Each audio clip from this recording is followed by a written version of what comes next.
Welcome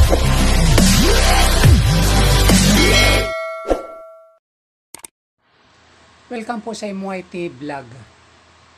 Mag-home service po tayo ngayon ng electric pan. Dito sa bagong nililipatan nung anak ko na nangungupahan dito sa Taguig. Yung may-ari nung inuupahan niya ay pinagawa sa kanya yung electric pan. Ngayon ako ang tinawag niya.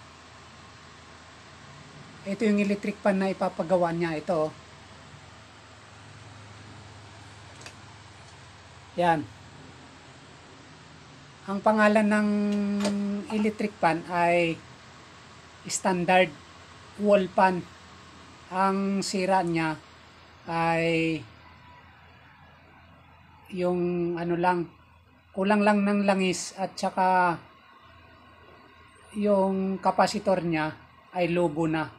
Papalitan ko lang siya ng kapasitor at saka lalagyan ko lang siya ng langis, yung pinaka shafting saka bushing. Kasi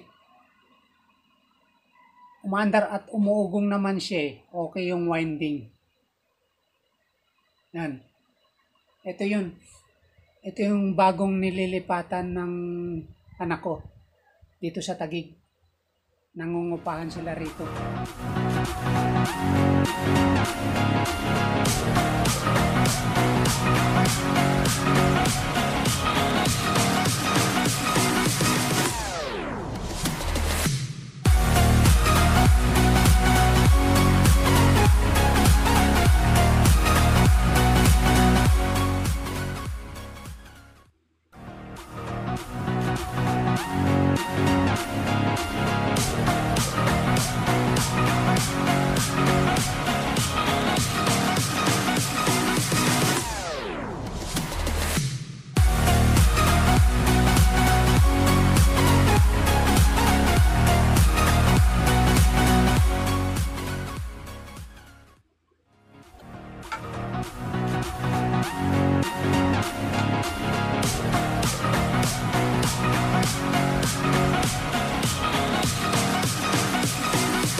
Okay na.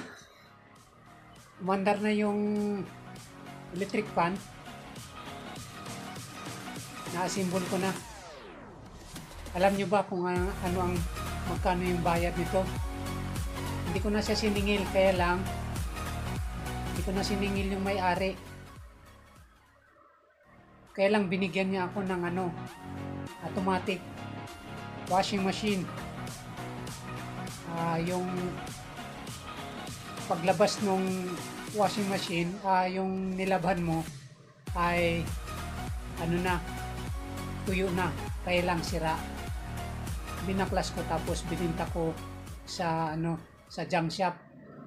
At saka may isa pang aircon na binigay niya sa akin, sira na rin. Hindi ko nare-repairin yun. Yun ang pinakabayad sa pinagawa niyang electric fan sa akin.